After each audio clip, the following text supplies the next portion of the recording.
misericórdia de Deus e com ele novas metas. Gratidão pelas conquistas passadas, mas ninguém quer permanecer estagnado nelas, até porque sempre dá pra ir um pouco mais adiante. Por outro lado, insistir naquilo que você já sabe que não funciona não é algo inteligente a se fazer. Tem que ter mudança. A gente faz aquela análise do ano anterior, o que foi bom, o que dá pra melhorar e o que tem que mudar urgentemente. E às vezes ao fazer isso a gente acaba constatando que o nosso ano andou mais pra trás do que pra frente, infelizmente. Todos nós passamos por fases ruins onde tudo que a gente mais quer é que junto com essa virada de ano vem aí também uma virada na nossa vida. E eu não preciso dizer que a passagem de ano não tem esse poder, porque disso você já sabe. Quais são as suas metas para 2026? Começar uma faculdade, fazer um curso, aprender um novo idioma, mudar de emprego, ou conquistar o corpo dos seus sonhos, encontrar um amor para sua vida, começar um negócio, se alimentar saudável. Eu também tenho as minhas metas, mas e se esse fosse o ano em que nós voltássemos para o Senhor? Deixa eu me apresentar, meu nome é Thaís França, por aqui eu compartilho a palavra de Deus. Seja muito bem-vindo ao meu canal. Se você é aquela pessoa que já planejou todo o seu 2026, eu sou assim. Você deve ter planejado coisas que já estão ao seu alcance, coisas que ainda não estão ao seu alcance, mas com um pouco de esforço você pode conseguir. E como nós somos sonhadoras, coisas que estão totalmente fora do nosso alcance por uma série de fatores, a gente conta com a fé para que dê certo. Não há nada de errado em desejar coisas boas para nossa vida.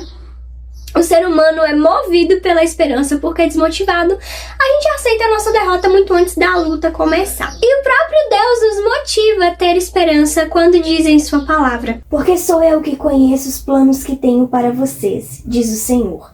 Planos de fazê-los prosperar e não de causar dano.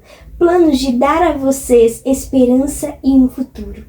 O pano de fundo desse versículo que eu li foi o cativeiro babilônico que o povo de Judá passou. No momento em que eles se encontravam profundamente abatidos, o Salmo 137 vai dizer: junto aos rios da Babilônia nós nos sentávamos e chorávamos com saudade de Sião. O profeta Jeremias envia uma carta aos exilados, da qual eu retirei esse versículo. Talvez você tenha dito: não dá pra passar mais um ano não me sentindo bem com o meu corpo. Não dá pra passar mais um ano sem entrar pra faculdade. Não dá pra passar mais um ano nesse emprego. Não dá pra passar mais um ano solteiro. Você está farto de uma determinada situação na sua vida e quer dar um basta nisso. E para que isso aconteça, você vai precisar entrar em ação. Eu não me sinto bem com o meu corpo, o que eu posso fazer para mudar isso? Atividade física, alimentação. Eu quero entrar para a faculdade, o que eu preciso fazer para conseguir isso? Estudar um pouco mais, talvez mudar o meu método de estudo. Todas essas coisas vão exigir de nós um pouco de esforço e algumas renúncias, alguns pequenos sacrifícios também. Mas vem cá, dá para passar mais um ano sem nunca ter lido a Bíblia inteira? Dá para passar mais um ano sem entender nenhum básico da sua própria religião, sendo apenas um ocupante de assento de igreja? Dá para passar mais um ano tendo como a coisa mais importante de cultuar escolher um look lindíssimo para ir pro culto? Dá para passar mais um ano sem ter de fato um relacionamento com Deus, ficar com a perna tremendo toda vez que ouve alguém dizer que Jesus vai voltar? Caso você queira pegar a sua Bíblia, eu vou ler no livro de Oséias, capítulo de número 6, versículos de 1 a 3. Você pode pausar o vídeo para procurar. Venham, voltemos para o Senhor. Ele nos despedaçou, mas nos trará a cura. Ele nos feriu, mas sarará nossas feridas.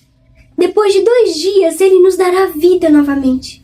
Ao 3º dia nos restaurará, para que vivamos em sua presença. Conheçamos o Senhor e esforcemo-nos em conhecê-lo. Tão certo como nasce o sol, ele aparecerá.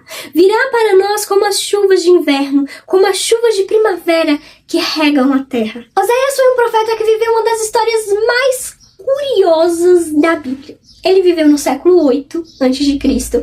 e foi chamado a profetizar ao reino do norte, Israel, também chamado de Efraim, o nome de sua maior tribo. Foi contemporâneo de Isaías, que profetizava ao reino do sul, Judá. Aliás, a vida desses dois profetas nos mostra o que significava uma chamada profética do Antigo Testamento. Uma entrega total a Deus por um propósito maior. Tudo começa no livro de Oséias, capítulo 1, quando Deus diz: vá, tome uma mulher adúltera e filhos da infidelidade, porque a nação é culpada do mais vergonhoso adultério por afastar-se do Senhor. É o seguinte, Oséias, você vai se casar com uma mulher não muito confiável, você já sabe que ela vai enfeitar sua cabeça, mas quando o povo for julgar a sua mulher, você vai dizer para eles que eles são tão imorais quanto ela. O casamento era um símbolo, um ato profético encenado. Mas claro que isso é impossível. Quando passei de novo por perto e olhei para você, eis que você tinha chegado à idade do amor. Estendi sobre você as abas do meu manto e cobri a sua nudez. Fiz um juramento e entrei em aliança com você, diz o Senhor Deus, e você passou a ser minha. Gomer, a mulher escolhida, era tão fraca de caráter quanto ao povo ao qual ela pertencia. Mas você confiou em sua beleza e a sua fama fez com que você se prostituísse. E você se ofereceu a todos os que passavam para ser deles. A noiva foi escolhida, adornada, amada, mas não era digna do noivo, o profeta do Senhor. Enquanto que de Gomer tudo o que se esperava é que ela fosse ela mesma dentro daquele casamento, com Oséias ficava a parte mais difícil: ser semelhante a Deus. E não demorou para que Gomer começasse suas aventuras. Ela teve 3 filhos, dos quais Oséias não podia ter certeza da paternidade de nenhum. O texto não revela como foi que Oséias descobriu que era traído, mas o casamento chegou ao fim. A aliança foi quebrada por motivo de adultério. Uma mulher improvável havia recebido uma oportunidade de ser respeitada, mas com a sua imprudência havia destruído seu lar. Gomer foi viver com o amante. Sua família foi destruída. Oséias terminou ferido. Mas o que isso queria dizer naqueles dias? Qual era o propósito de Deus para o sofrimento do profeta? Na época em que essas coisas aconteceram, Israel chamava atenção por sua prosperidade material e falência espiritual. No trono estava Jeroboão II. A fidelidade e o amor desapareceram desta terra, como também o conhecimento de Deus. Só se vê em maldição, mentiras e assassinatos. Roubo e mais roubo, adultério e mais adultério, ultrapassam todos os limites e o derramamento de sangue é constante.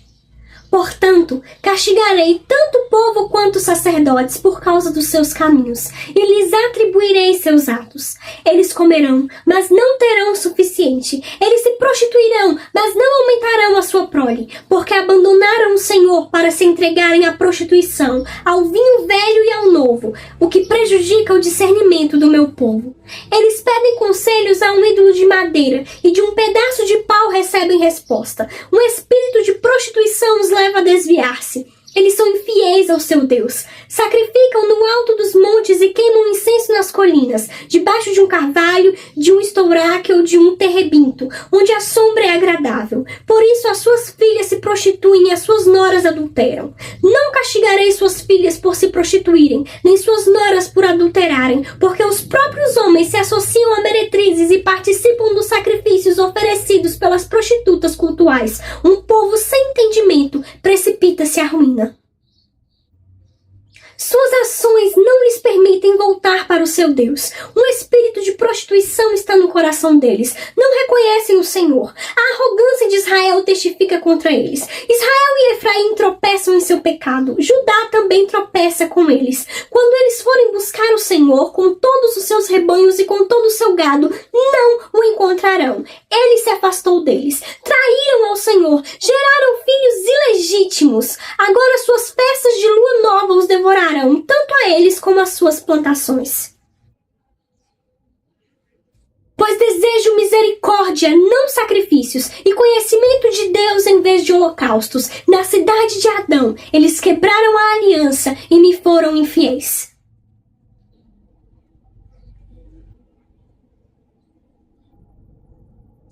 Quando eu tento curar Israel Israel, o mal de Efraim fica exposto e os crimes de Samaria são revelados, pois praticam engano, ladrões entram nas casas, bandidos roubam nas ruas, mas eles não percebem que eu me lembro de todas as suas más obras. Seus pecados os envolvem, eu os vejo constantemente. Esse era o estado no qual o reino de Israel se encontrava. Então o Senhor viu Israel quando a nação ainda estava no Egito, a resgatou, deu a ela uma terra, estabeleceu com ela a sua aliança, a aliança essa que ele não havia feito com nenhum outro povo. Israel era do Senhor e o Senhor era de Israel.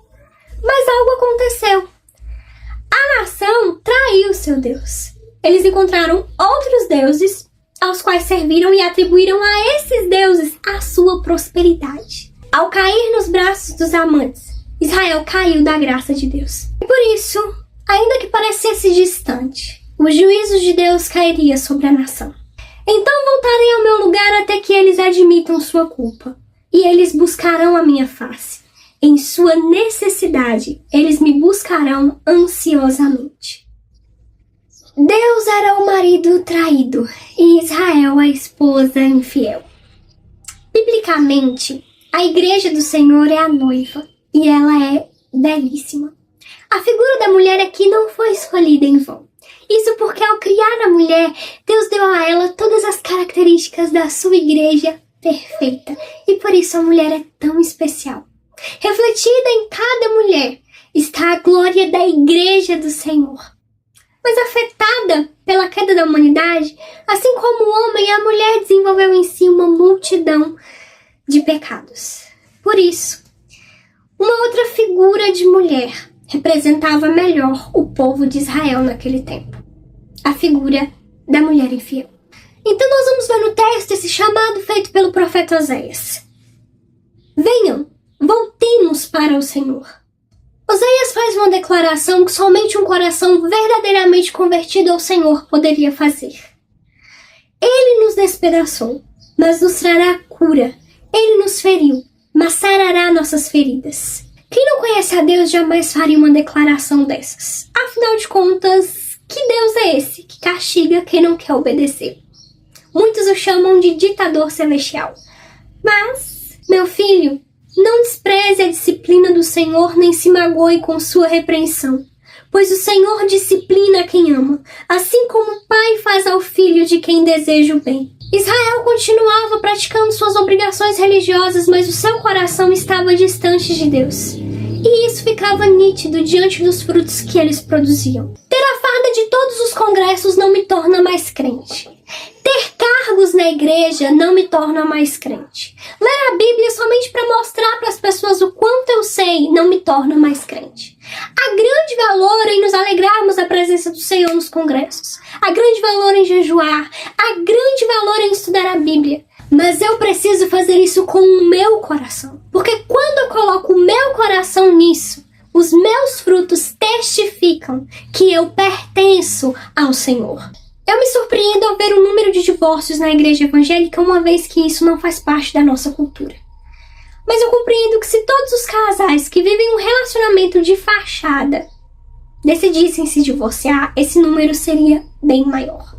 Quantos casais são tidos como modelo, como referência para os jovens solteiros da igreja, mas a realidade dentro do seu lar é vergonhosa? E o motivo? Dureza de coração. Alegam incompatibilidade, frieza do parceiro, egoísmo, convivem com mentiras, vícios, discussões acaloradas não têm lugar nem hora para acontecer. Na maioria das vezes acontece na frente dos filhos que crescem traumatizados e quando ficam adultos e não querem saber de igreja, ninguém sabe explicar o porquê. Dureza de coração. Por esse motivo, Jesus disse que Moisés permitiu que os homens dessem cartas de divórcio às suas esposas, mas ele enfatiza: no início não era assim. O que Deus uniu, o homem não separe. Agora, quantos crentes têm vivido um relacionamento assim com o seu Deus? Onde você é a parte fria, você é a parte egoísta, você é a parte incompatível. E a parte que finge ser na frente das pessoas aquilo que você não é. Dureza de coração. O divórcio por dureza de coração é condenado na Bíblia. O casamento é uma aliança eterna. Jesus vai dizer no Novo Testamento que somente por adultério um homem poderia se divorciar de sua esposa. Quando é possível restaurar um casamento? há casos em que não pode. E aqui eu quero abrir um grande parênteses, porque essa é uma situação completamente diferente. Quando a sua vida e a de outros ao seu redor se encontra em risco, o mandamento de Deus não anula a sua misericórdia. Há casos em que o que você tem que fazer não é orar pelo seu casamento, é procurar a delegacia. Deus está do lado da vítima e não do vilão. Fecho parênteses. Com exceção desse caso terrível, quando é possível então, biblicamente falando? É possível restaurar um casamento quando há arrependimento, não de palavras ou emoções vazias, mas o arrependimento que gera a mudança, mesmo em caso de adultério. Caso contrário, tudo que resta é o pecado de quem adulterou, ou o pecado de quem foi duro de coração. Também é necessário que as duas partes assim o queiram. No caso de adultério, a parte ofendida pode não querer continuar o relacionamento, e a Bíblia não a condena por isso. Eu me casarei com você para sempre. Eu me casarei com você com justiça e retidão, com amor e compaixão. Eu me casarei com você com fidelidade, e você reconhecerá o Senhor. Naquele dia eu responderei, declara o Senhor. Responderei aos céus, e eles responderão à terra. E a terra responderá ao cereal, ao vinho e ao azeite, e eles responderão a Israel. Eu a plantarei para mim mesmo na terra. Tratarei com amor aquela que chamei não amada. Direi àquele chamado não meu povo, você é meu povo. E ele dirá, tu és o meu Deus. Como podemos ver, havia sim, da parte ofendida, o interesse na reconciliação. O Senhor me disse, vá, trate novamente com amor sua mulher, apesar de ela ser amada por outro e ser adúltera. Ame-a como o Senhor ama os israelitas, apesar de eles se voltarem para outros deuses e de amarem os bolos sagrados de uvas passas. Por isso eu a comprei por 180 gramas de prata e 1,5 barris de cevada. A vida de Gomer ao lado de seu amante foi muito diferente do que ela esperava. Ela foi escravizada. Diante dessa realidade, ela jamais imaginaria que seu marido, além de ser capaz de recebê-la de volta, ainda pagaria o preço pela sua liberdade. E chegamos ao momento mais emocionante da história. Ele disse, tu ficarás comigo muitos dias. Não te prostituirás, nem serás de outro homem. Assim quero eu ser também para ti. Porque os filhos de Israel ficarão muitos dias sem rei, e sem príncipe, e sem sacrifício, e sem estátua, e sem éfode ou terafins. Depois tornarão os filhos de Israel e buscarão ao Senhor, seu Deus, e Davi seu rei, e temerão o Senhor e a sua bondade no fim dos dias. Oséias se reconciliou com sua esposa. O livro de Oséias termina com uma bonita profecia. A Assíria não nos pode salvar. Não montaremos cavalos de guerra. Nunca mais diremos nossos deuses aquilo que as nossas próprias mãos fizeram, porque tu amas o órfão. Eu curarei a infidelidade deles e os amarei de todo o meu coração, pois a minha ira desviou-se deles. Serei como orvalho para Israel, ele florescerá como lírio, como o cedro do Líbano aprofundará as suas raízes. Seus brotos crescerão, seu esplendor será como o da oliveira, sua fragrância como a do cedro do Líbano. Os que habitavam a sua sombra voltarão, reviverão como trigo, florescerão como a videira, e a fama de Israel será como a do vinho do Líbano. O que Efraim ainda tem com os ídolos? Sou eu que lhe respondo, e dele cuidarei. Sou como um pinheiro verde, o fruto que você produz de mim procede. Quem é sábio? Aquele que considerar essas coisas. Quem tem discernimento? Aquele que as compreender. Os caminhos do Senhor são justos. Os justos andam neles, mas os rebeldes neles tropeçam. Mas apesar de todo esse esforço, o povo não deu ouvidos à mensagem de Oséias, e nem aos demais profetas. Então, em 722 a.C., Samaria, a capital de Israel, foi derrubada e o seu povo deportado pelos assírios. Mas por que Israel entrou em decadência espiritual? Meu povo foi destruído por falta de conhecimento. Você colocou a constância devocional na sua lista de metas? Pois eu sugiro que você coloque como sua prioridade. Pois que adianta o homem ganhar o mundo inteiro e perder a sua alma. Conheçamos e prossigamos em conhecer o Senhor. E isso também requer de mim uma ação. Eu preciso me levantar e buscar o conhecimento do Senhor direto da fonte, a sua palavra. Combine isso com a oração, se coloque diante de Deus todos os dias e diga: Senhor, eu estou aqui, se revele a mim, eu desejo te conhecer. Mais do que o pão que alimenta, a água que mata a sede, o ar que eu respiro, tu és tudo que mais importa para mim. Nenhum sucesso pessoal jamais valerá a pena diante de um fracasso espiritual. Correndo atrás de tantas coisas, não perca você mesmo nessa jornada. Assim como Deus estava interessado em restaurar o relacionamento com Israel, Ele também está interessado em restaurar o relacionamento com você. Ele não te deu uma carta de divórcio. Ainda há tempo para salvar o relacionamento. E eu desejo que em 2026 você seja mais crente do que nunca foi. Que você ore como nunca, leia a Bíblia como nunca, busque a Deus como nunca. Se juntos nós nos empenharmos nisso, 2026 será o melhor ano das nossas vidas. Um abraço e até a próxima.